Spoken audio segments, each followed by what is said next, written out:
ത്തിന്റെ നെറുകയിൽ എന്ന ചാപ്റ്ററിൽ ഇനി നമുക്ക് സ്റ്റാർട്ട് ചെയ്യാനുള്ളത് ഉത്തരാഖണ്ഡ് ഹിമാലയമാണ്. നമുക്ക് നോക്കാം ഉത്തരാഖണ്ഡ് ഹിമാലയത്തെക്കുറിച്ച്. സത്ലജ് നദി മുതൽ കാളി നദി വരെ ഉള്ള ഹിമാലയ പ്രദേശമാണ് ഉത്തരാഖണ്ഡ് ഹിമാലയം. ഇതിന്റെ പടിഞ്ഞാറ് ഭാഗം ഗഡ്വാൾ ഹിമാലയം എന്നും കിഴക്കൻ ഭാഗം കുമയൂൺ ഹിമാലയം എന്നുമാണ് അറിയപ്പെടുന്നത്. അപ്പോൾ ഉത്തരാഖണ്ഡ് ഹിമാലയം എവിടെ തൊട്ടാണ്? സത്ലജ് നദി മുതൽ കാളി നദി വരെയാണ്. ഇതിന്റെ പടിഞ്ഞാറ് ഭാഗം ഗഡ്വാൾ ഹിമാലയമാണ്, കിഴക്കൻ ഭാഗം കുമവൂൺ ഹിമാലയവുമാണ്.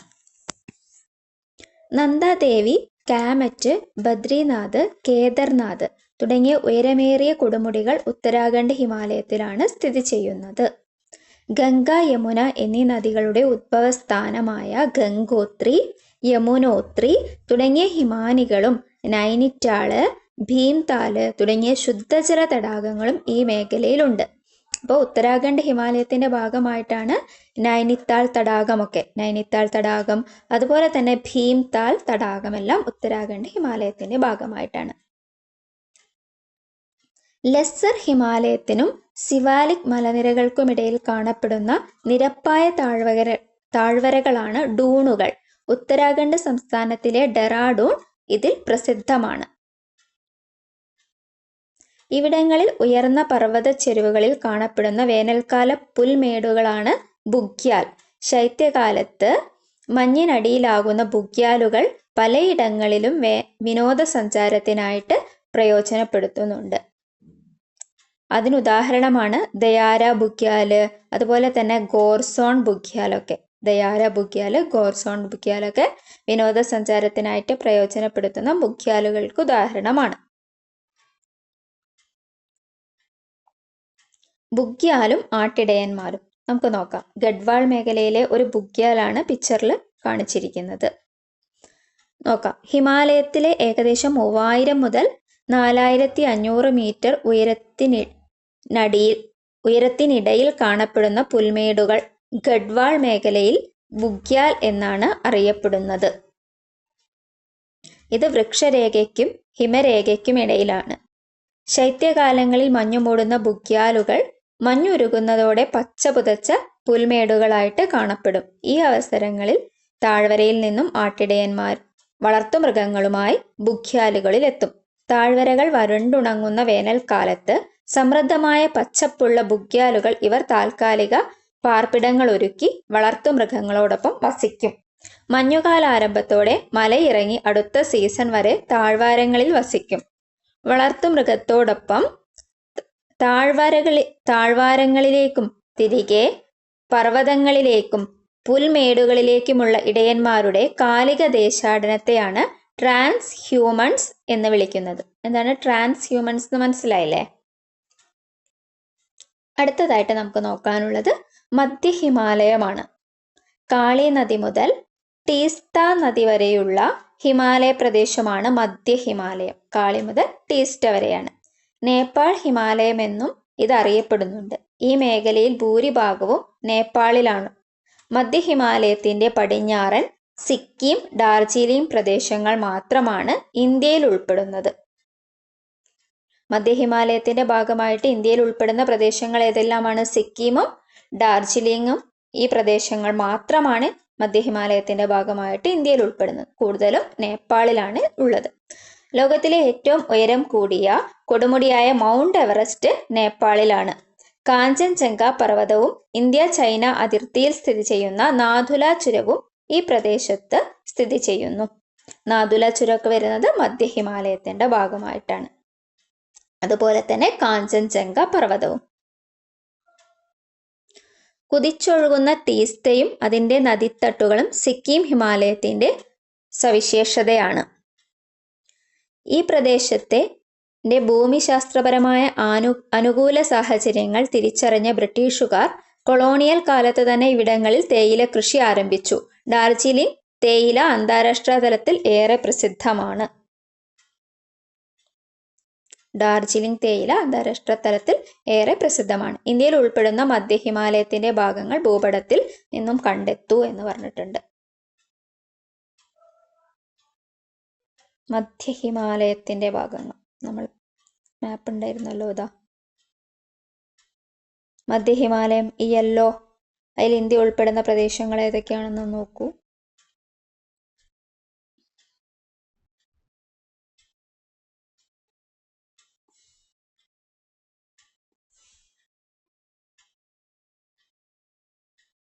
ഇനി നമുക്ക് പഠിക്കാനുള്ളത് കിഴക്കൻ ഹിമാലയമാണ്.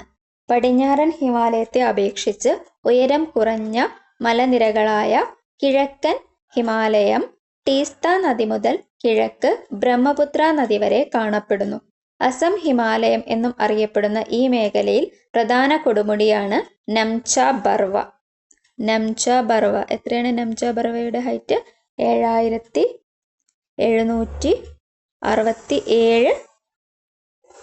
7756 മീറ്ററാണ് നംച ബർവ. ബ്രഹ്മപുത്ര, കാമെങ്, ലോഹിത്, സുബൻസിരി എന്നിവയാണ് പ്രധാന നദികൾ. അരുണാചൽ പ്രദേശിനെ ടിബറ്റിലെ ലാസയുമായി ബന്ധിപ്പിക്കുന്ന ബോംതീല, മ്യാൻമാറുമായി ബന്ധിപ്പിക്കുന്ന ദിഫു തുടങ്ങിയവ പ്രധാനപ്പെട്ട ചുരങ്ങളാണ്. അടുത്ത നമുക്ക് പൂർവാചൽ കുന്നുകളെ കുറിച്ച് പഠിക്കാം. പൂർവാചൽ മേഖലയിലെ ഒരു കുന്നിൻ പ്രദേശമാണ് ഈ പിക്ചറിൽ നമ്മൾ കാണുന്നത്. നോക്കാം. ബ്രഹ്മപുത്ര താഴ്വരയ്ക്ക് കിഴക്ക് ഹിമാലയ പർവ്വതം, വടക്ക് തെക്ക് ദിശയിൽ അരുണാചൽ പ്രദേശ് മുതൽ മിസോറാം വരെ താരതമ്യേന ഉയരം കുറഞ്ഞ കുന്നുകളാണ് കാണപ്പെടുന്നത്. സമുദ്രനിരപ്പിൽ നിന്നും 500 മുതൽ 3000 മീറ്റർ വരെ ഉയരമുള്ള ഈ കുന്നുകൾ പൂർവാചൽ കുന്നുകൾ എന്നറിയപ്പെടുന്നു. പട്കായ് ബൂം, നാഗാ കുന്നുകൾ, മീസോ കുന്നുകൾ, മണിപ്പൂർ കുന്നുകൾ എന്നിവയാണ് ഇതിൽ പ്രധാനപ്പെട്ടത്. ഓക്കെ, പൂർവാചൽ കുന്നുകളിൽ പെട്ടത് ഏതൊക്കെയാണ്? പട്കായ് ബൂം, നാഗാ കുന്നുകൾ, മീസോ കുന്നുകളൊക്കെയാണ്. ലോകത്തിൽ ഏറ്റവും കൂടുതൽ മഴ ലഭിക്കുന്ന ചിറാപൂഞ്ചി, അതുപോലെ തന്നെ മൗസിൻറാം എന്നീ പ്രദേശങ്ങളും ഇവിടെയാണ് സ്ഥിതി ചെയ്യുന്നത്. മേഘാലയയിൽ വേരുകൊണ്ടുള്ള ഒരു പാലത്തിന്റെ പിക്ചർ ഇതിൽ കൊടുത്തിട്ടുണ്ട്. നദികൾ മുറിച്ചു കടക്കാനായി മരങ്ങളുടെ വേരുകൾ അഥവാ റൂട്ട് ബ്രിഡ്ജസ് ചേർത്ത് നിർമ്മിക്കുന്ന പാലങ്ങളാണ് ചിത്രത്തിലുള്ളത്. ഈ പ്രദേശത്തെ മനുഷ്യർ പ്രകൃതിയോട് എത്രമാത്രം ഇണങ്ങിയാണ് ജീവിക്കുന്നത് എന്നതിൻ്റെ ഒരു കാഴ്ചയാണ് മേഘാലയയിലെ ഈ റൂട്ട് ബ്രിഡ്ജ്. അടുത്തതായിട്ട് നമുക്ക് കെയ്ബുൾ ലംചാവോ ചലിക്കുന്ന ദേശീയോദ്യാനമാണ്. ലോക്തക് തടാകത്തിലെ പുംട്ടികൾ എന്ന് പറഞ്ഞു കൊടുത്തിട്ടുണ്ട്. വടക്കു കിഴക്കൻ ഇന്ത്യയിലെ ഏറ്റവും വലിയ ശുദ്ധജല തടാകമായ ലോക്തക്കിലാണ് കെയ്ബുൾ ലംചാവോ ദേശീയോദ്യാനം. മണിപ്പൂരാണ്. തടാകത്തിൽ പൊങ്ങിക്കിടക്കുന്ന സസ്യാവശിഷ്ടങ്ങളും മണ്ണും ചേർന്ന് രൂപപ്പെടുന്ന തുരുത്തുകളാണ് പുംട്ടി.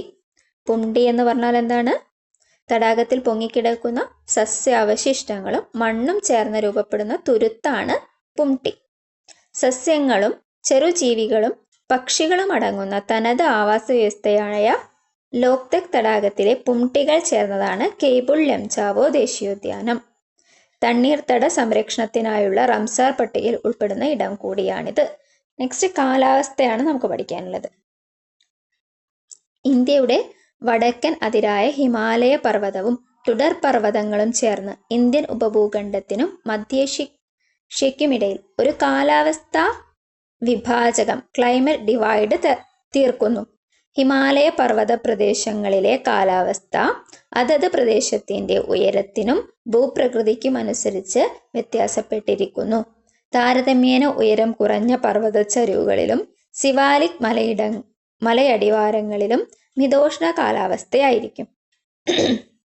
എന്നാൽ ഉയരം കൂടിയ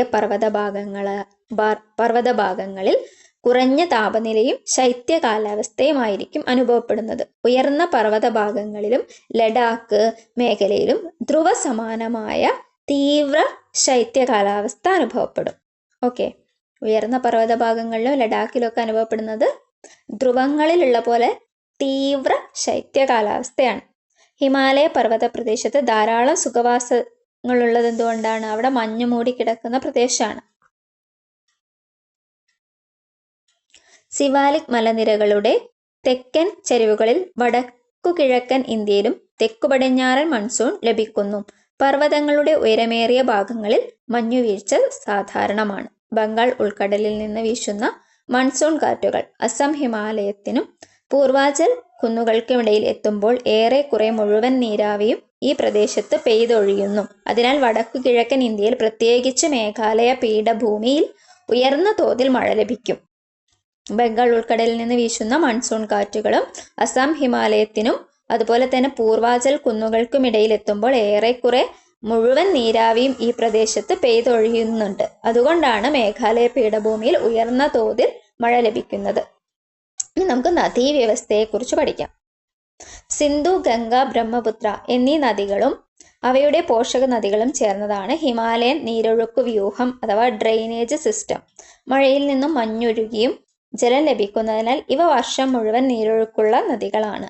പർവ്വത പ്രദേശത്ത് അതിശക്തമായ നീരൊഴുക്കാണ് ഈ നദികൾക്കുള്ളത്. സമതല പ്രദേശങ്ങളിൽ വെള്ളപ്പൊക്കവും അതുപോലെ തന്നെ ഗതിമാറി ഒഴുകലും സാധാരണമാണ്. ഈ നദികൾ പർവ്വത ഭാഗങ്ങളിൽ വി-രൂപ താഴ്വരകൾ, ഗിരികന്ധരങ്ങൾ, വെള്ളച്ചാട്ടങ്ങൾ തുടങ്ങിയ ഭൂരൂപങ്ങൾ സൃഷ്ടിക്കുന്നുണ്ട്. വെള്ളച്ചാട്ടം എന്താണെന്ന് നോക്കാം നമുക്ക്. നദിയുടെ ഒഴുക്കിനിടയിൽ ഉയരത്തിൽ നിന്നും നദീജലം കുത്തനെ താഴേക്ക് പതിക്കുന്നതാണ് വെള്ളച്ചാട്ടം. നദിയുടെ സഞ്ചാരപാതയിൽ ഉറപ്പു കുറഞ്ഞ ശിലകൾ കൂടുതലായി അപരദന വിധേയമാകുന്നതാണ് വെള്ളച്ചാട്ടങ്ങൾ രൂപപ്പെടാൻ കാരണം. ഓക്കെ, വി-രൂപ താഴ്വര എന്താ നോക്കാം. നദി ഒഴുകുമ്പോൾ വശങ്ങളിൽ അപരദനം മൂലം വീതി വർദ്ധിക്കുകയും നദീതടത്തിലെ അടിത്തട്ടിലെ അപരദനം മൂലം ആഴം വർദ്ധിക്കുകയും ചെയ്യും. ഈ പ്രവർത്തനങ്ങളിൽ ചരിഞ്ഞ വശങ്ങളോട് കൂടിയ നദീ താഴ്വരകൾ രൂപപ്പെടും. ഇവ ഇംഗ്ലീഷ് അക്ഷരമാലയിലെ വി അക്ഷരത്തിനോട് സാദൃശ്യമുള്ളതിനാൽ വി-രൂപ താഴ്വര എന്നറിയപ്പെടുന്നു. ഇനി ഹിമാലയൻ നദികളെ കുറിച്ചിട്ടാണ് നോക്കാനുള്ളത്. നീല കളറിൽ കൊടുത്തിരിക്കുന്നതാണ് ഹിമാലയൻ നദികൾ, ബദ്യൂബിയ നദികൾ, ട്രാൻസ് ഹിമാലയൻ നദികൾ, അതുപോലെ തന്നെ ഹിമാലയം, കിഴക്കൻ ഹിമാലയം ഒക്കെ നമുക്ക് പിക്ചറിൽ കാണാം. മാനസ സരോവര തടാകത്തിനടുത്ത് ബൊഖർച്ചു ഹിമാനിയിൽ നിന്നും ഉദ്ഭവിക്കുന്ന സിന്ധു നദിയും അതിൻ്റെ പോഷക നദികളുമാണ് വടക്ക് പടിഞ്ഞാറൻ ഹിമാലയത്തിലെ പ്രധാന നീരൊഴുക്ക് വ്യൂഹം. സിന്ധു നദിയും അതിൻ്റെ പോഷക നദികളുമാണ് വരുന്നത്. വടക്ക് പടിഞ്ഞാറ് നോക്കൂ, സിന്ധു, ജലം, ചിനാബ്, രവി, സത്ലജ് ഒക്കെ സിന്ധുവിൻ്റെ പോഷക നദികളാണ്. ഇനി ഗംഗോത്രി ഹിമാനിയിലെ ഗോമുഖിൽ നിന്ന് ഉദ്ഭവിക്കുന്ന ഗംഗാ നദിയും അതിൻ്റെ പോഷക നദികളാണ് യമുന, ഗാഗ്ര, ഗണ്ഡക്, കോസി തുടങ്ങിയവയാണ് ഉത്തരാഖണ്ഡ്, നേപ്പാൾ ഹിമാലയത്തിലെ പ്രധാന നദികൾ.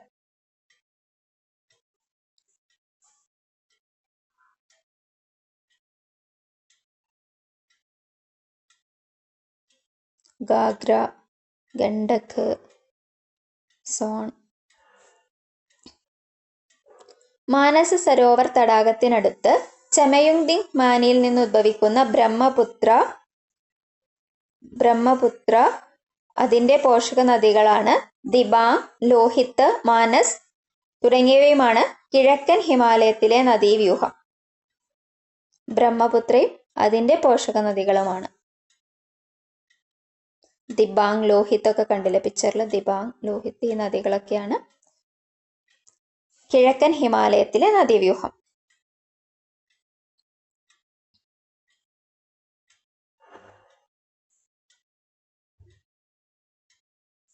ഇനി നമുക്ക് മണ്ണിനെ കുറിച്ചാണ് പഠിക്കാനുള്ളത്. ഹിമാലയ പർവ്വത പ്രദേശത്ത് പൊതുവായി പർവ്വത മണ്ണും വനമണ്ണുമാണ് കാണുന്നത്. ഹിമാലയ പ്രദേശത്ത് കാണുന്ന മണ്ണ് ഏതാണ്? പർവ്വത മണ്ണും അതുപോലെ തന്നെ വനമണ്ണുമാണ്. പർവ്വത പരിസ്ഥിതി അനുസരിച്ച് മണ്ണിൻ്റെ ഘടനയിലും തരി വലിപ്പത്തിലും വ്യത്യാസമുണ്ടാകും. താഴ്വാരങ്ങളിൽ നേർത്ത തരികളോട് കൂടിയതും ജൈവാംശം കൂടുതലുമുള്ള മണ്ണാണ് കാണപ്പെടുന്നത്. ഉയർന്ന ചരിവുള്ള വലിയ തരികളോട് കൂടിയ ജൈവാംശം കുറഞ്ഞ മണ്ണായിരിക്കും കാണാൻ സാധിക്കുക.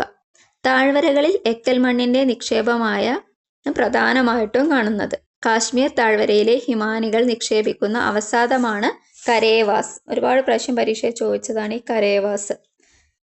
നേർത്ത മണലും ജൈവാംശങ്ങളും നിറഞ്ഞ മണ്ണാണിത്. കരേവാസ് എന്ന് പറയുന്നത് നേർത്ത മണലും പിന്നെ ജൈവാംശങ്ങളും നിറഞ്ഞ മണ്ണാണ്. ഇവ കുങ്കുമപ്പൂ കൃഷി അഥവാ സാഫ്രോൺ കേസറിന് അനുയോജ്യമാണ്. കുങ്കുമപ്പൂ കൃഷിയാണ് പിക്ചറിൽ നമ്മൾ കാണുന്നത്. അതിനുപയോഗിക്കുന്ന മണ്ണ് ഏതാണ്? കരേവാസ് ആണ്. ഇനി നമുക്ക് സസ്യജാലങ്ങളെക്കുറിച്ച് നോക്കാം. ഉയരം, ഭൂപ്രകൃതി, മണ്ണിനം, കാലാവസ്ഥ തുടങ്ങിയ ഘടകങ്ങളിലെ വ്യത്യാസം ഹിമാലയൻ നിരകളിലെ സസ്യജാലങ്ങളിൽ പ്രാദേശിക വ്യത്യാസങ്ങൾ സൃഷ്ടിക്കും. കിഴക്കൻ ഹിമാലയത്തിലും വടക്കു കിഴക്കൻ കുന്നുകളിലും ശരാശരി വാർഷിക മഴ 200 സെന്റിമീറ്ററിന് മുകളിലായി ലഭിക്കുന്നതിനാൽ ഉഷ്ണമേഖലാ നിത്യഹരിത വനങ്ങൾ കൂടുതലായി കാണപ്പെടുന്നു. ഉയരം കൂടുന്നതിനനുസരിച്ച് ഊഷ്മാവ് കുറയുന്നതിനാൽ ഹിമാലയ പർവ്വത പ്രദേശങ്ങളിലെ നൈസർഗിക സസ്യജാലങ്ങളിലും അനുസൃതമായ മാറ്റം ദൃശ്യമാണ്. ഉയരത്തിനനുസരിച്ച് നിത്യഹരിത വനങ്ങൾ മുതൽ ശൈത്യമേഖല സസ്യജാലങ്ങളായ തുന്ദ്ര വരെയുള്ള സസ്യജാലങ്ങളുടെ തുടർച്ച ഇവിടെ കാണാം. ഹിമാലയത്തിലെ സ്തൂപികാഗ്രവനമാണ് ഈ കാണുന്നത്. സ്തൂപികാഗ്രവനം. താഴ്വരകളിലും ഉയരം കുറഞ്ഞ പർവ്വത ചെരുവുകളിലും അർദ്ധനിത്യഹരിത വനങ്ങളും ഇല പൊഴിയും വനങ്ങളും കാണപ്പെടുന്നു. 1000 മുതൽ 2000 മീറ്റർ വരെ ഉയരത്തിൽ ആർദ്ര മിതോഷ്ണ വനങ്ങൾ കാണാം. പൈൻ, ദേവദാരു തുടങ്ങിയവ സ്തൂപികാഗ്ര വൃക്ഷങ്ങൾ പർവ്വത ചെരുവുകളിൽ കൂടുതലായി വളരും.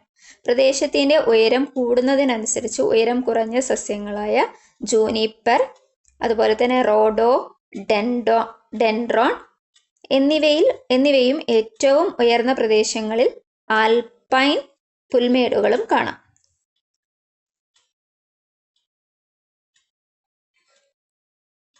ഇനി നമുക്ക് വന്യജീവി സമ്പത്തിനെ കുറിച്ച് നോക്കാം. ഒറ്റക്കൊമ്പൻ കാണ്ടാമൃഗമാണ് ഈ പിക്ചറിൽ കൊടുത്തിരിക്കുന്നത്.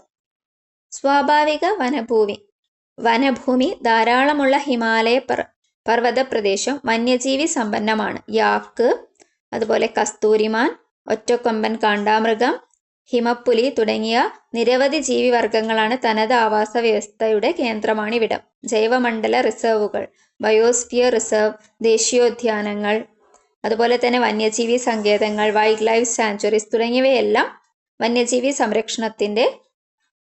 വന്യജീവി സമ്പത്തിന്റെ സംരക്ഷണമാണ് ലക്ഷ്യം വെക്കുന്നത്. നമുക്ക് നോക്കാം. പടിഞ്ഞാറൻ ഹിമാലയത്തിൽ എന്തെല്ലാമുണ്ട്? ഡെച്ചിങ്കാം, ഹെമിസ് ഉള്ളത് ലഡാക്കിലാണ്. ഡെച്ചിങ്കാം ജമ്മു കാശ്മീരിലാണ്. പൂക്കളുടെ താഴ്വരയാണ് ഉത്തരാഖണ്ഡ്. കോർബറ്റ് ഉത്തരാഖണ്ഡിലാണ്. രാജാജി ദേശീയോദ്യാനം ഉത്തരാഖണ്ഡിലാണ്. ഇതൊക്കെ പടിഞ്ഞാറൻ ഹിമാലയത്തിന്റെ ഭാഗമായിട്ട് വരുന്നതാണ്. ഡെച്ചിങ്കാം, ഹെമിസ്, പൂക്കളുടെ താഴ്വര, കോർബറ്റ്, അതുപോലെ ഇപ്പം രാജാജി ദേശീയോദ്യാനം ഉത്തരാഖണ്ഡ് ഒക്കെ. ഇനി കിഴക്കൻ ഹിമാലയത്തിന്റെ ഭാഗമായി വന്നതാണ് കാഞ്ചൻജംഗ സിക്കിമിലാണ്. ദിബ്രു സൈഖോവ അസമില്, കാസിരംഗ അസം, മനസ് അസം, കേബിൾ ലംജാവോ മണിപ്പൂർ. നമ്മൾ നേരത്തെ പിക്ചറിൽ കണ്ടു കേബിൾ ലംജാവോ ഒക്കെ അല്ലെ. ഇനി നമുക്ക് കൃഷിയെ കുറിച്ചാണ് നോക്കാനുള്ളത്. ഹിമാലയത്തിലെ തട്ട് കൃഷിയിടമാണ് ഈ പിക്ചറിൽ കാണുന്നത്. തട്ടായിട്ടുള്ള കൃഷിയാണ് ഹിമാലയത്തിൽ കാണുന്നത്. അതുപോലെ ഹിമാലയത്തിലെ ഒരു ആപ്പിൾ തോട്ടവും നമുക്ക് ഈ പിക്ചറിൽ കൊടുത്തിട്ടുണ്ട്. മൃഗപരിപാലനമാണ് കാണുന്നത്. ഭൂപരമായ പരിമിതികൾ കാരണം പർവ്വത പ്രദേശങ്ങളിൽ കൃഷി താരതമ്യേന കുറവാണ്. ഉയരം, ചെങ്കുത്തായ ചരിവ്, പാകമാകാത്ത മണ്ണ്, കുറഞ്ഞ താപനില തുടങ്ങിയവയാണ് പ്രതികൂല ഘടകങ്ങൾ. എന്നിരുന്നാലും ഈ പ്രദേശത്തെ ജനങ്ങൾ വിവിധ ഉപജീവന കൃഷികളിൽ ഏർപ്പെടുന്നു. പർവ്വത ചെരുവുകളിൽ തട്ടുകളായി തിരിച്ച് ഓരോ പ്രദേശത്തിനും അനുയോജ്യമായ വിളകൾ കൃഷി ചെയ്യുന്നു. നെല്ല്, പയറുവർഗ്ഗങ്ങൾ, ഉരുളക്കിഴങ്ങ് എന്നിവ മഴക്കാലത്തും ഗോതമ്പ്, മിതോഷ്ണ പഴവർഗ്ഗങ്ങൾ എന്നിവ വസന്തകാലത്തും കൃഷി ചെയ്യുന്നുണ്ട്. അപ്പം ഹിമാലയത്തിന്റെ ഭാഗങ്ങളിൽ കൃഷി ചെയ്യുന്നുണ്ട്. ഗോതമ്പ്, മിതോഷ്ണ പഴവർഗ്ഗങ്ങൾ, നെല്ല്, ചില പയറുവർഗ്ഗങ്ങൾ, ഉരുളക്കിഴങ്ങൊക്കെ അവർ കൃഷി ചെയ്യുന്നുണ്ട്.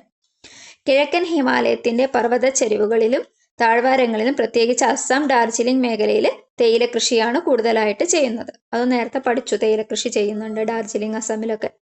വടക്ക് കിഴക്കൻ ഇന്ത്യയിലെ കുന്നുകളിൽ തദ്ദേശീയ ഗോത്രജനത മാറ്റകൃഷി അഥവാ ഷിഫ്റ്റിംഗ് കൾട്ടിവേഷൻ പോലുള്ള പരമ്പരാഗത കൃഷിരീതികൾ പിന്തുടരുന്നുണ്ട്.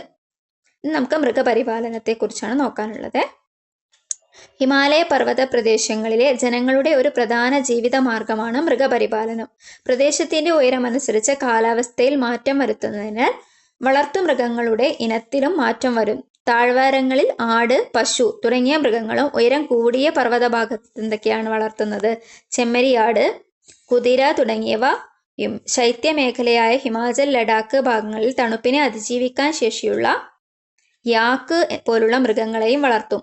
പടിഞ്ഞാറൻ ഹിമാലയത്തിലെ പർവ്വത പുൽമേടുകളിൽ മൃഗപരിപാലനം നടത്തുന്ന ഇടയ വിഭാഗം ഏതാണ്? ഗുജ്ജർ ആണ്. ഗുജ്ജർ. ഓക്കെ.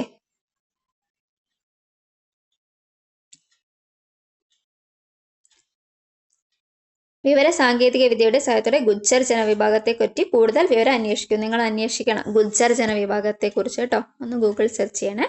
നമുക്ക് ടൂറിസത്തെക്കുറിച്ച് നോക്കാം.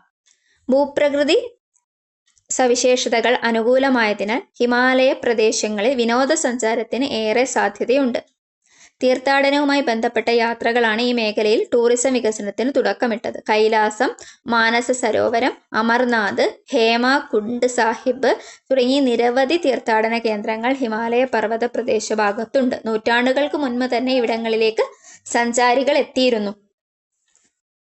കൈലാസം, മാനസ സരോവർ, അമർനാഥ്, ഹേമകുണ്ട് സാഹിബ് ഒക്കെ ടൂറിസം ആദ്യം തന്നെ സ്റ്റാർട്ട് ചെയ്ത ഏരിയാസാണ്. 19-ാം നൂറ്റാണ്ടിൽ ബ്രിട്ടീഷുകാർ ഹിമാലയ പർവ്വത പ്രദേശങ്ങളിലെ അനുകൂല കാലാവസ്ഥ തിരിച്ചറിഞ്ഞ് ഇവിടങ്ങളിൽ സുഖവാസ കേന്ദ്രങ്ങൾ ആരംഭിച്ചു. ടൂറിസം വികസനത്തിന്റെ രണ്ടാം ഘട്ടം ആരംഭിക്കുന്നത് ഷിംല, ഡാർജിലിംഗ്, ഷില്ലോങ്, അൽമോറ, റാണിക്കേറ്റ്, മുസോറി, നൈനിറ്റാൾ തുടങ്ങിയ റിസോർട്ട് പട്ടണങ്ങൾ ഇന്നും പ്രധാന ടൂറിസ്റ്റ് കേന്ദ്രങ്ങളാണ്. 1953 മെയ് 29 ഷെർപ്പ ടെൻസിംഗ് നോർഗെയും എഡ്മണ്ട് ഹിലാരിയും എവറസ്റ്റ് കൊടുമുടി കീഴടക്കിയതിനു ശേഷമാണ് ടൂറിസം വികസനത്തിന്റെ മൂന്നാം ഘട്ടമായ ആധുനിക ടൂറിസം സാധ്യതകൾ ഹിമാലയ പ്രദേശത്ത് വികസിച്ചത്. 1953 മെയ് 29 ആണ് ഹിലാരിയും ടെൻസിംഗ് നോർഗെയും എവറസ്റ്റ് കൊടുമുടി കീഴടക്കിയതൊന്ന് നോട്ട് ചെയ്യണേ. 1953 മെയ് 29. ഇന്ന് പർവ്വതാരോഹണം, പാരാഗ്ലൈഡിംഗ്, സ്കീയിങ് തുടങ്ങിയവ സാഹസിക വിനോദസഞ്ചാര മേഖലയിലും ഏറെ വികസിച്ചിട്ടുണ്ട്. പർവ്വതങ്ങൾ പ്രതിബന്ധങ്ങളല്ല, മറിച്ച് പുറം ലോകത്തേക്കുള്ള കവാടങ്ങളാണ് എന്നാണ് പറഞ്ഞത് ടെൻസിംഗ് നോർഗെയാണ്. ഹിമാലയം ഒരു പ്രതിബന്ധമല്ല, പകരം പുറം ലോകത്തേക്ക് തുറന്നിട്ട കവാടമാണ്. പുതിയ അറിവിൻ്റെയും അതിജീവനത്തിൻ്റെയും അനുരൂപീകരണത്തിൻ്റെയും പാതയിലേക്ക് തുറന്നിട്ട വാതിലുകളാണ് ഹിമാലയം എന്നാണ് പറയുന്നത്. അപ്പോൾ നമ്മൾ ഈ ചാപ്റ്റർ കഴിഞ്ഞു കേട്ടോ. കഴിഞ്ഞ ക്ലാസ്സിൽ നമ്മൾ സ്റ്റാർട്ട് ചെയ്തായിരുന്നു, ഫിനിഷ് ചെയ്തത് ഇന്നാണ്. Thank you every one. എന്തെങ്കിലും സജഷൻസ് ഉണ്ടെങ്കിൽ പറയണേ.